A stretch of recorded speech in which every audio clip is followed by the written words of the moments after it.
Good morning. Good morning. And welcome to First Church Boston, whether you are here in person or watching on YouTube. I'm Peter Bonos. I am a member of the Standing Committee. I've been around a while, so it's my task, has been for half of the Sundays this summer, to say the welcome, greet you, and make a few announcements. It almost doesn't feel like summer anymore. A lot of our regulars are back. Our staff storyteller, Hank Peirce, will be preaching. Our minister, Reverend Stephanie May, is attending. Even our incoming intern, Lindsay Donnelly Bollington. So if you're visiting in person and stick around for coffee hour, I recommend that to everybody. And you want to know more about this congregation, this building, or Unitarian Universalism, there's lots of people you can ask. There's me, there's Barbara Martin, the chair of standing, there are the above-mentioned ministers, and even the coordinator for membership, Fern Beck, who deserves a mention.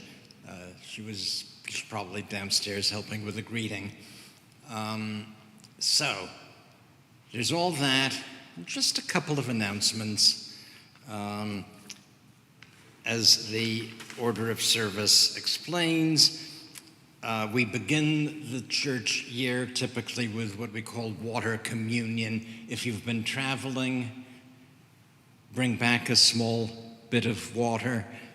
If you haven't been traveling, just bring some from any faucet and pour it into one big bowl. It's not a communion service where we all drink a little bit of it. No, it's perfectly sanitary. We dispose of it respectfully afterwards, but it symbolizes our coming together in one congregation, in one community, wherever we're from, whatever our background.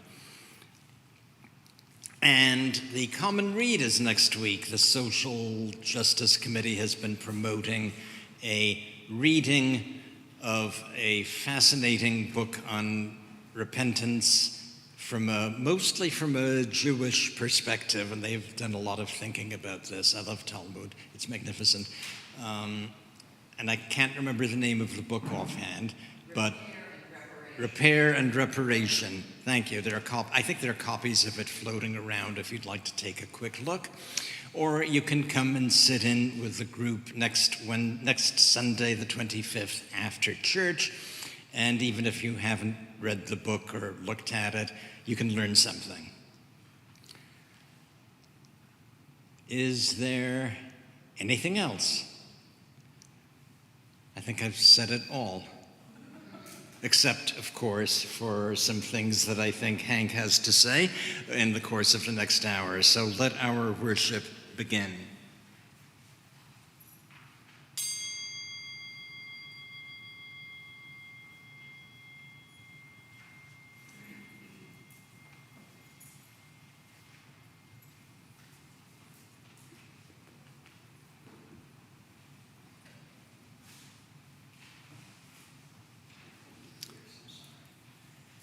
John Greenleaf Whittier once asked Ralph Waldo Emerson what he prayed for. And Emerson replied, "When I first open my eyes upon the morning meadows and look upon the beautiful world, I thank God that I'm alive and that I live so near Boston." Good morning, everyone. Welcome, people of Earth, to our church service this morning. I'm Reverend Hank Peirce. My pronouns are he, him, and his.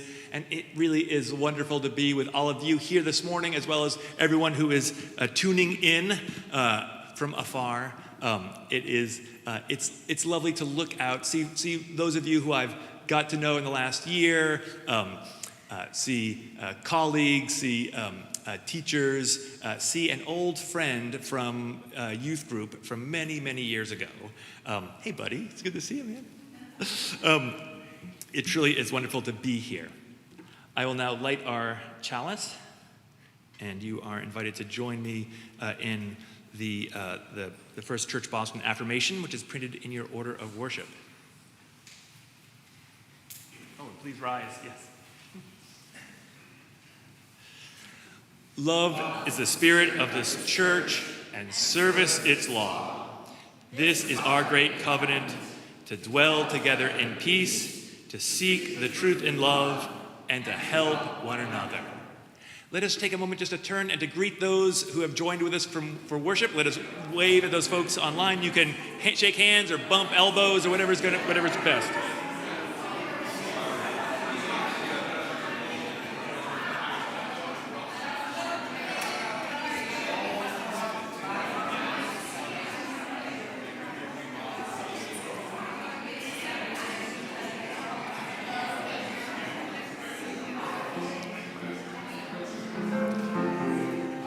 And would you please turn in your teal hymnals? We're going to sing our first hymn. It's number 1046. Now the thing to know about this, 1046, it's "Shall we gather at the river?" And you need to understand that it's a question.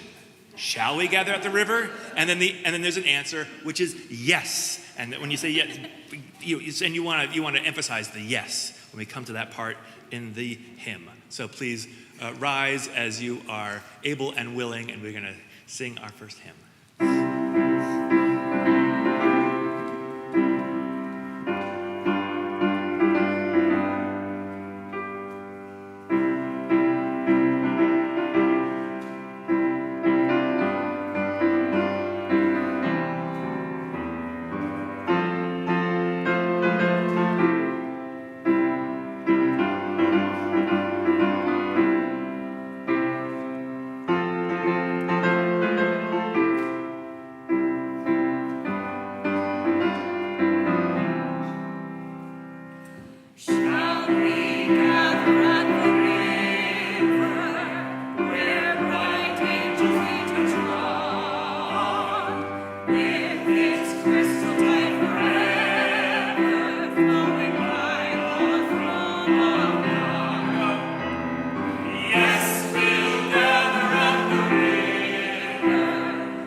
Please be seated.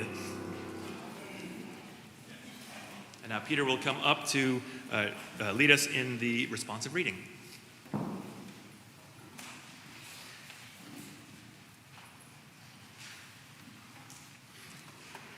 Thank you.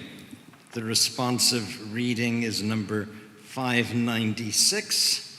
It's 596 from a great Buddhist text known as the Metta Sutta, which someone's computer auto-corrected to the Sanskrit form of the word sutra, S-U-T-R-A, so that's what the order of service says, but in the original Pali it should be sutta. But if you don't know either of these languages, it doesn't matter. Just read along with us. Let us cultivate boundless goodwill. Let none deceive another, nor despise any being in any state. Let none in anger or ill will wish another harm. Even as a mother watches over her child, so with boundless mind should one cherish all living beings, radiating friendliness over the whole world, above, below, and all around without limit.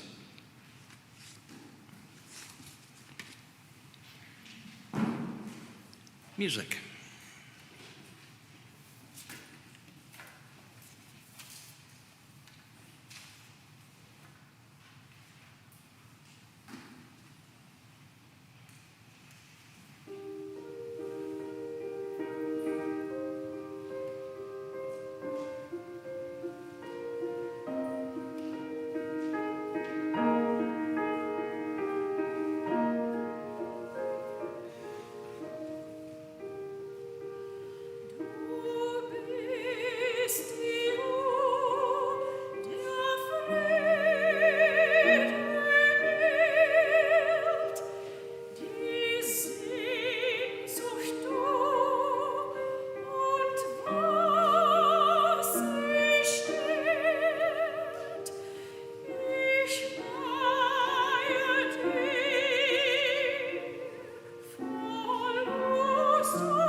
And now the part of our service where we share whatever joys or concerns or outright griefs are with us in our hearts.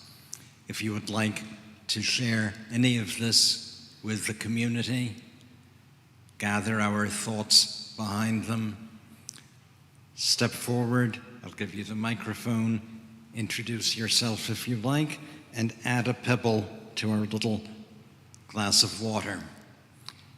Anybody?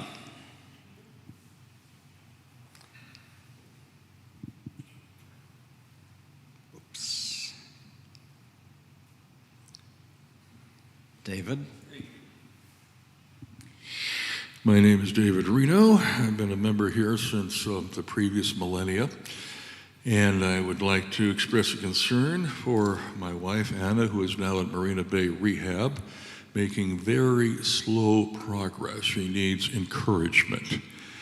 The one thing that cannot be injected into one's vein or given in a capsule form.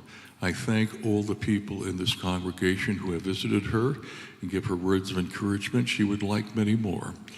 I'd also like to express concern about the word.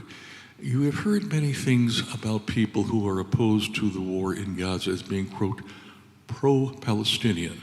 I would like to suggest maybe they are pro-peace and are opposed to having women and children who most likely had nothing to do with the kidnapping of Israelis, but who are now being slaughtered. Perhaps instead of saying pro-Palestinian, we should say pro-peace. In the beginning, there was the word. Let's use the right word.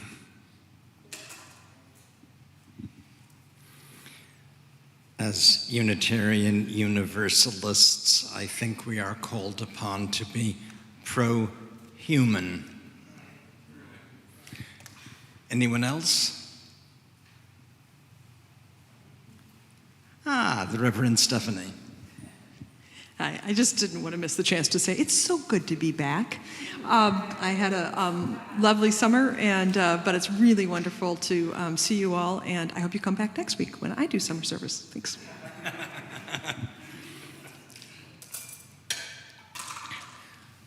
Yeah, I would like to add we have been having remarkably good turnout this summer, considering, post-COVID, not everyone's back into the routine of getting out and going to a community anymore. It's good to see all of you. Fern.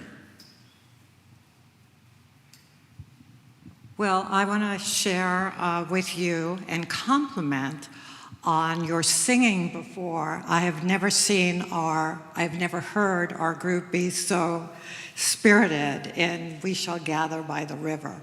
Good job, Unitarians. That's cool. I saw a hand from back there, yes. Welcome. Tom Wintle, retired Unitarian minister. I share with you that Carl Scoville, former minister of King's Chapel, was in a really nasty car accident last week and spent 3 days in the hospital, and he's now home and recovering. But the nice part of this, besides recovering, is that his new book arrived yesterday. It's called How the Cross Came Out of the Crucifixion. So I hope you'll all buy it, because there's not many Unitarians who write on that topic.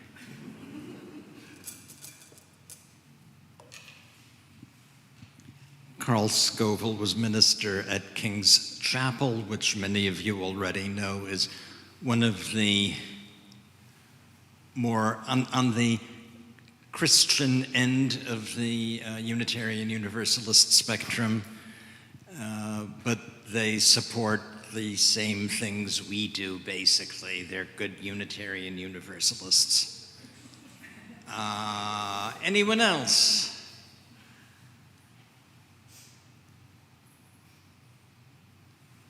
I don't see anyone.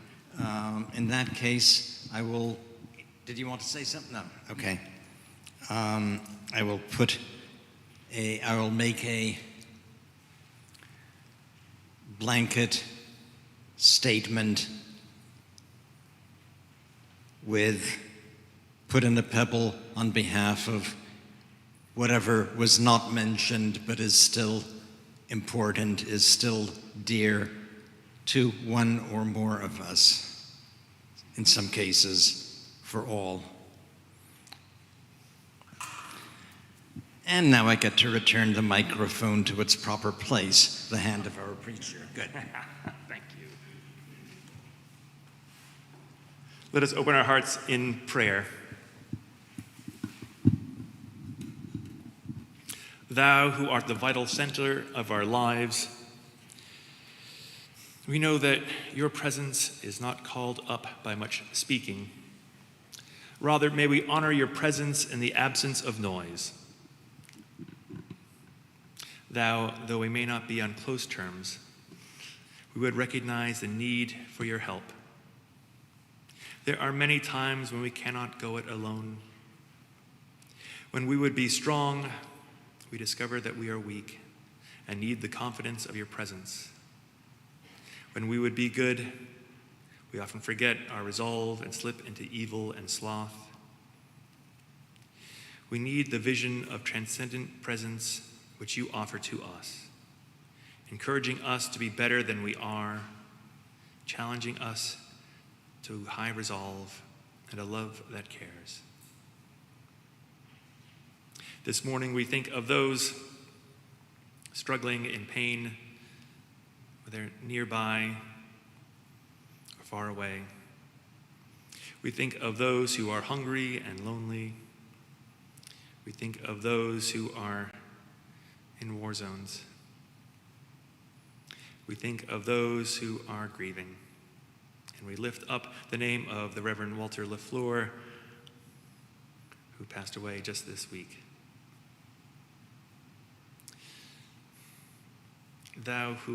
You who are known by many names, we ask that you bless us in wherever part of our lives we are, whatever our emotions find us this day. Bless us and keep us this day and evermore. Amen.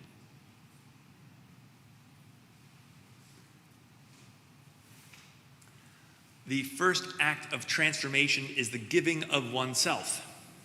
With this in mind, the offering will now be given and joyfully received.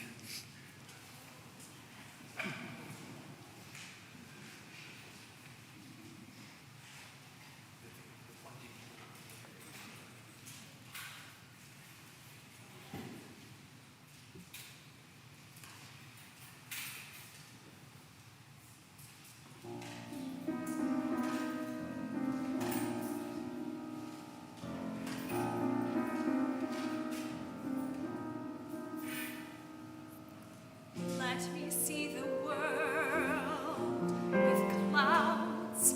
Take me to the world, out where I can push through crowds. Take me to the world,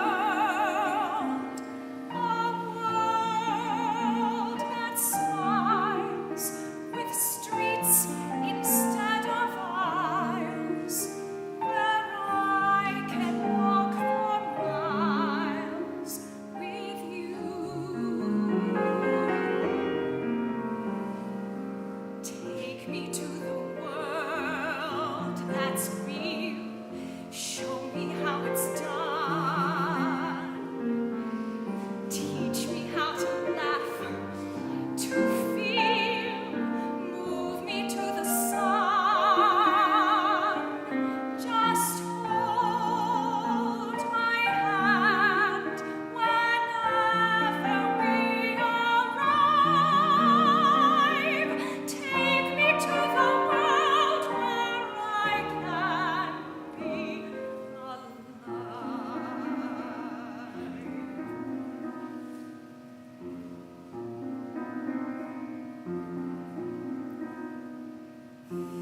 Let me see the world that smiles. Take me to the world, somewhere I can walk for miles. Take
Our reading this morning comes from Paul's letter to the Romans in the Christian scriptures. Love others well, and don't hide behind a mask. Love authentically. Despise evil. Pursue what is good as if your life depends on it. Live in true devotion to one another, loving each other as siblings. Be first to honor others by putting them first. Do not slack in your faithfulness and hard work. Let your spirit be on fire, bubbling up and boiling over as you serve the Lord. Do not forget to rejoice, for hope is always just around the corner. Hold up through the hard times that are coming and devote yourself to prayer. Share what you have with the saints so that they lack nothing. Take every opportunity to open your life and home to others. If people mistreat or malign you, bless them. Always speak blessings, not curses. If some have cause to celebrate, join in the celebration. And if others are weeping, join in that as well. Work towards unity and live in harmony with one another. Avoid thinking that you are better than others or wiser than the rest. Instead, embrace common people and ordinary tasks.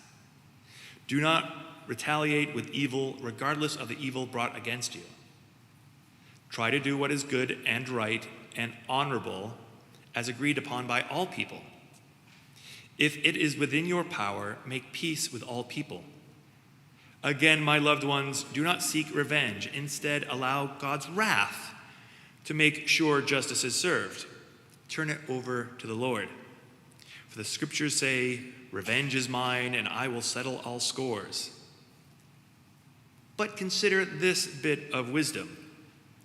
If your enemy is hungry, give them something to eat. If they are thirsty, give them something to drink. Because if you treat them kindly, it will be like heaping hot coals upon their head. Never let evil get the best of you. Instead, overpower evil with the good. So ends our reading. Our hymn before the sermon, you'll find in the silver and gray hymnal, it's number 18. What wondrous love is this?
I lied to the Dalai Lama.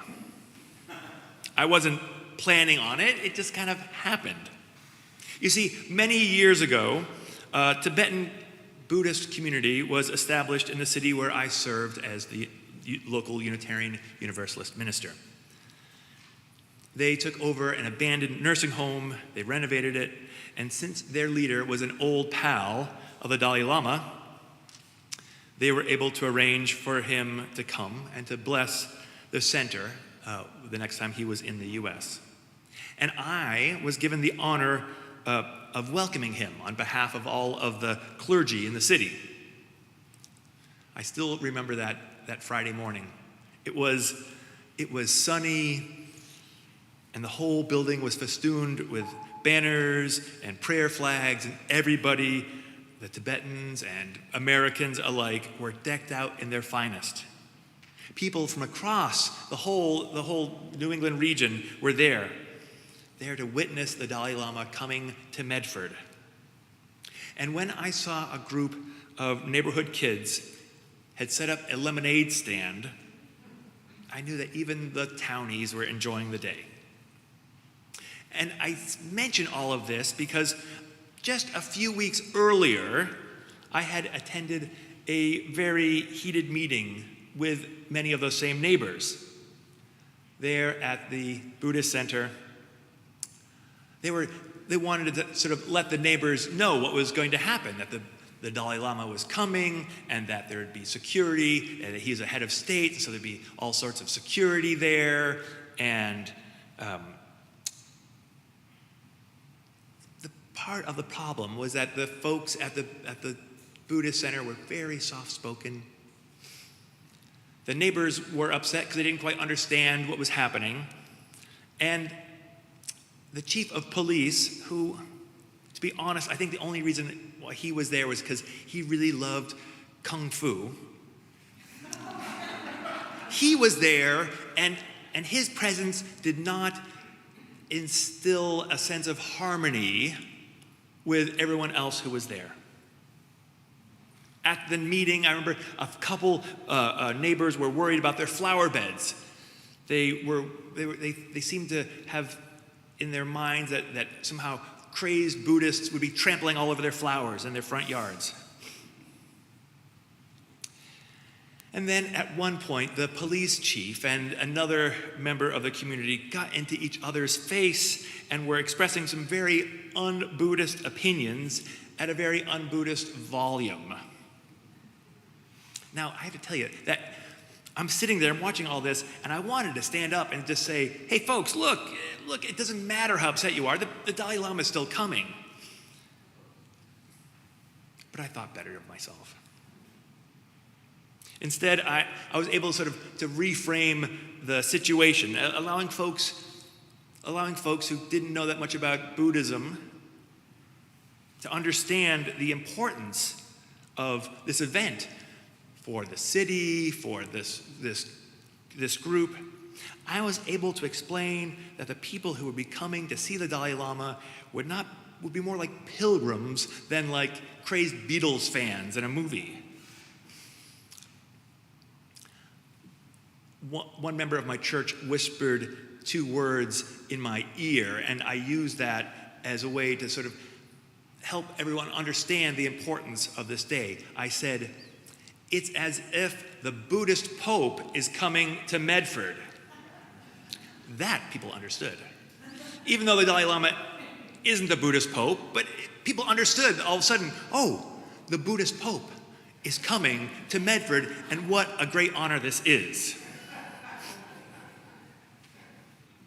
Everything got settled.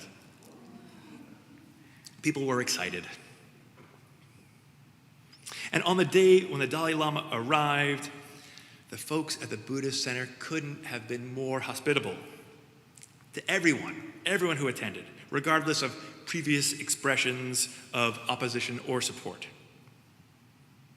And I realized then and there that was how all of our church communities, in our local communities, how we need to be. How we need to be with each other, how we need to be in our neighborhoods, how we need to be in our nation and in our world.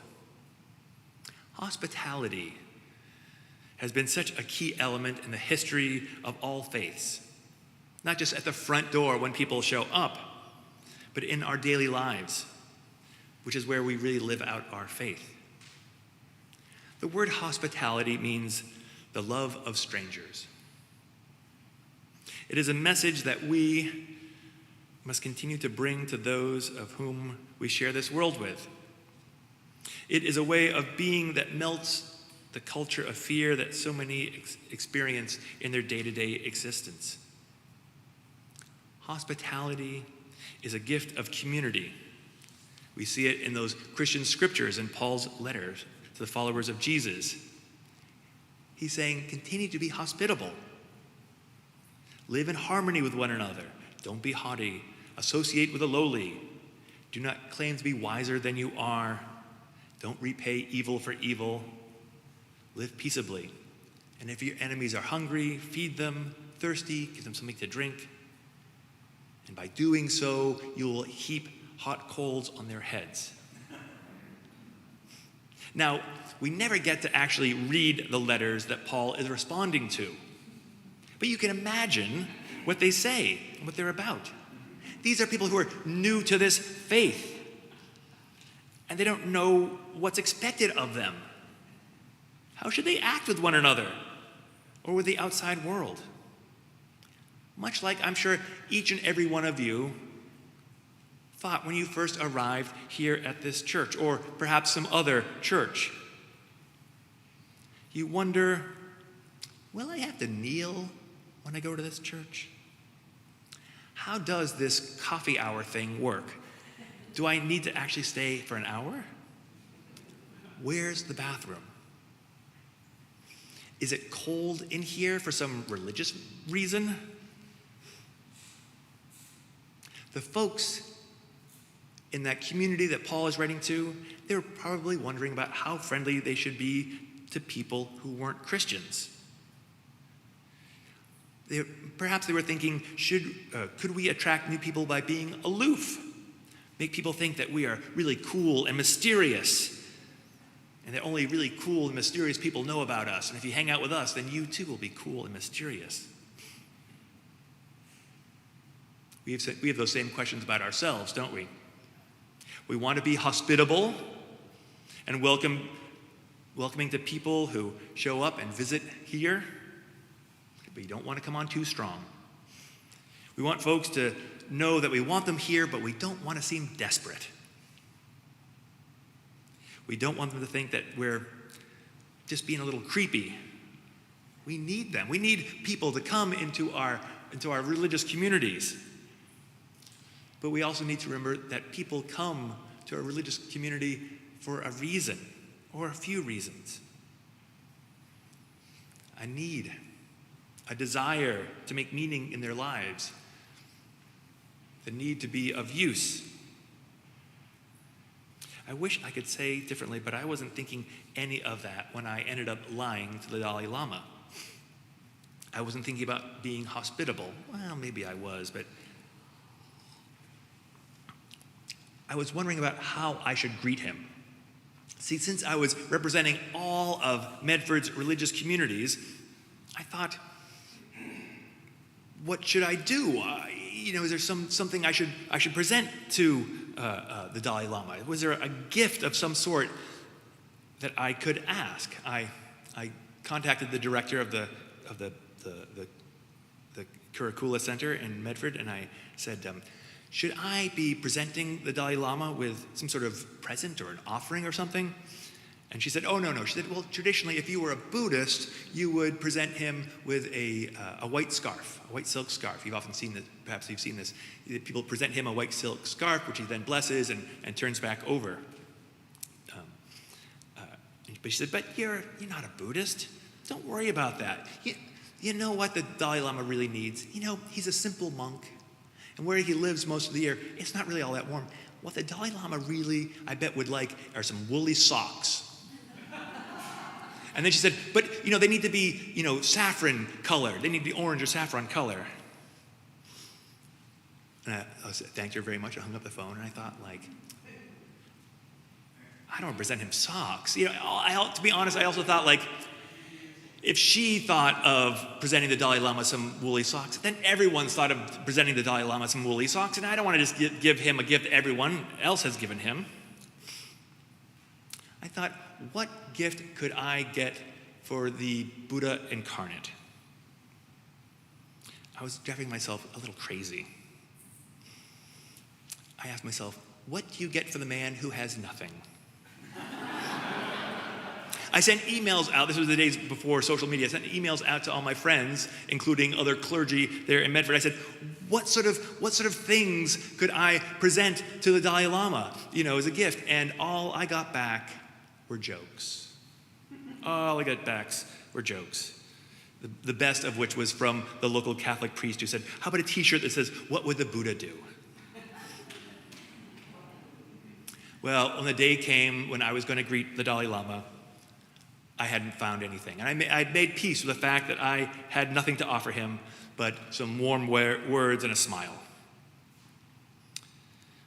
I thought, if it was meant for me to give the Dalai Lama a gift, something would arrive. I walked out the door of my house. I walked down around the corner to where the temple was. And there was just a huge crowd of people. As I said, huge crowd. I thought, oh, this is great. This is so wonderful. And then I heard my name being called.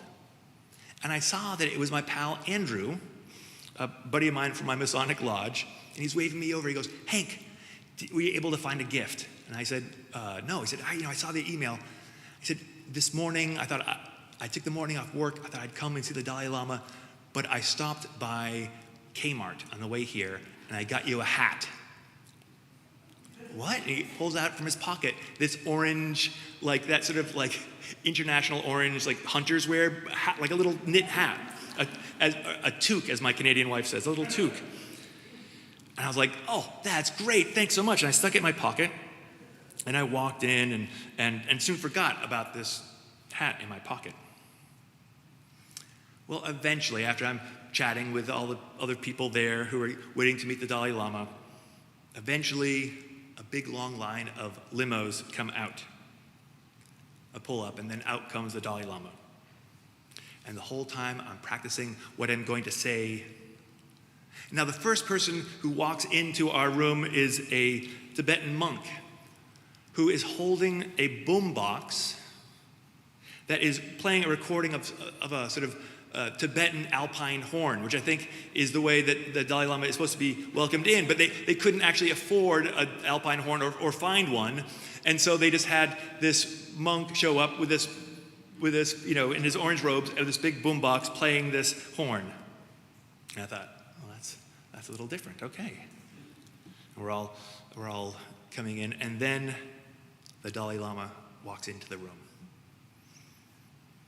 The Dalai Lama walks into the room, he presses stop. And it was in one of those moments when you see a celebrity and you kind of forget everything. I was like, it's the Dalai Lama. I'm in the same room with the Dalai Lama. This is very cool. And he walks up and he makes his way down the line of all the people, all the other dignitaries who are there. He shakes hands with the mayor and the mayor's wife, the chaplain from Tufts University, the kung fu loving police chief. And before I know it, the Dalai Lama is being introduced to me. I quickly remember what I'd practiced saying, and I said, on behalf of all the religious leaders here in Medford, I want to welcome you and wish you blessings on this day. And just as he was about to turn away, I remembered that hat in my pocket, and I went, oh, and I pulled out the hat. And all of a sudden I realized I looked kind of strange. He's looking at the hat, and I'm looking at the hat. And I said, thinking on my feet, I said, the children in my church were worried that with all your travel, your head might get cold. So I want to present to you this hat. And he took the hat and he put it on, and he looked like a little Tibetan garden gnome in this little hat. For some reason, I felt I needed to say, a reason more than I'm meeting the Dalai Lama, I have a hat, but like I felt that I needed to say something. I lied to him. I lied to the Dalai Lama. I lied to the reincarnation of the Buddha. I hadn't planned on it. It just kind of happened. Of course, I didn't think I was lying. I thought I was pretty quick on my feet. I thought I was pretty quick for coming up that quickly at that moment. As a matter of fact, I hadn't realized I'd lied to him till I got home, and I told my wife all about it, and it was my wife Rebecca's response. It was Rebecca who said, "Let me get this straight. You lied to the Dalai Lama?" At that moment, I realized I was a little freaked out. Once I realized what I had done. I contacted some other UU ministers who are Buddhists, including the great Reverend James Ford, who was a minister in Newton most recently, around here. And I told James the story, and I said, "Am I okay?" And James said, "It's okay. Buddhists understand situational ethics."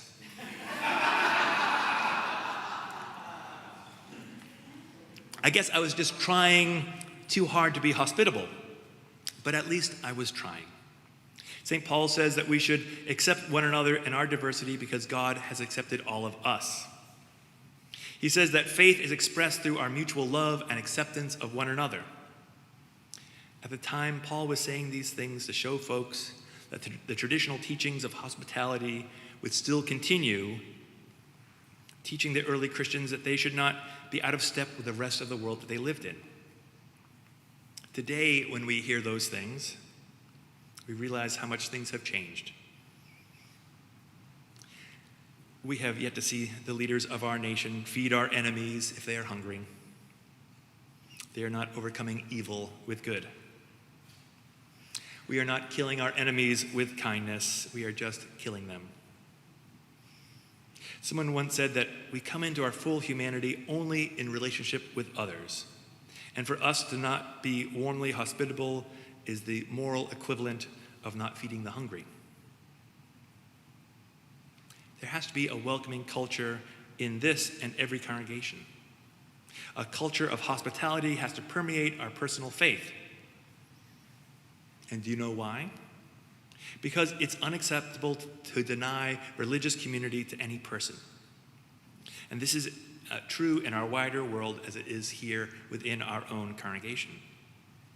We have to fight the urge to sit in the same pew each week. We have to go out. We do need to go out and chat with new people, even though we only really want to chat with our friends. We have to seek out the visitors and welcome them into our community. We need to greet every person who comes to our houses of worship the same way we would greet someone who came to our house, even if they don't seem very much like us at first. And then we need to learn take what we've learned here in our religious community and bring it out into the world. What is it, the saying that church is where you get to practice being human?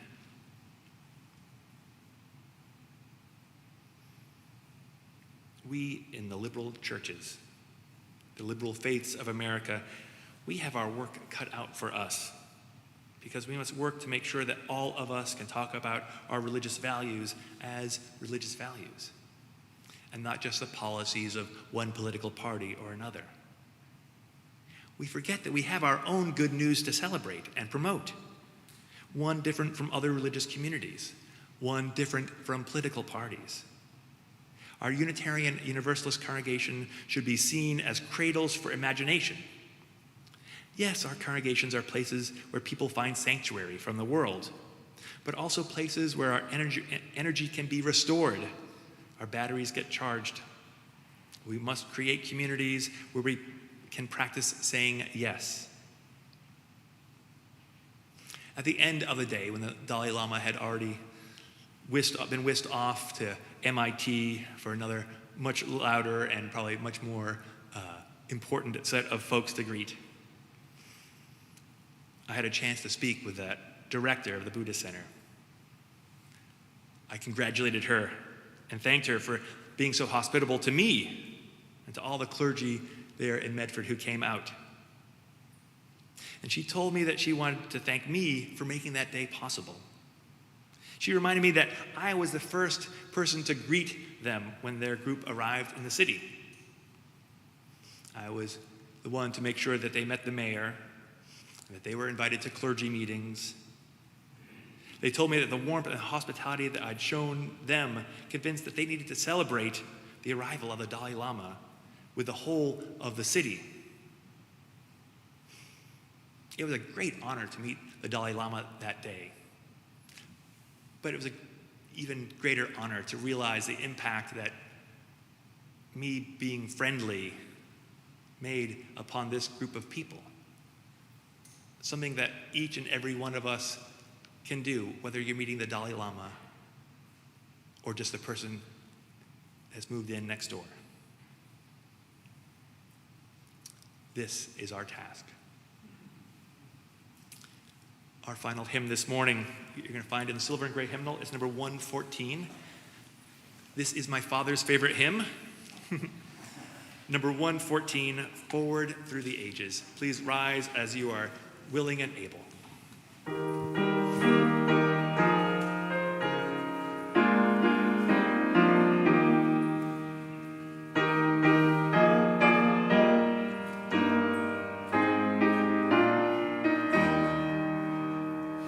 Forward through the ages, in unbroken line, of the faithful spirits, protocol divine, gifts and different measure, parts of one accord, manifold the service, one the sure reward. Forward through the ages, in unbroken line, of the faithful spirits that are called divine. Wider grows the vision, realm of love and light. For it we must labor till our faith is sight. Prophets have proclaimed it, martyrs testified. Though it sung its glory, heroes for it died. Forward through the ages, in unbroken line, move the faithful spirits that are called divine. Not alone we conquer, not alone we fall. In each loss or triumph, lose or triumph all. Bound by God's purpose, in one living bond, move we on together to the shining wall. Forward through the ages, in unbroken line, move the faithful spirits that are called divine. Will you join me in reading the words as we extinguish our chalice? We extinguish this flame, but not the light of truth, the warmth of community, or the fire of commitment.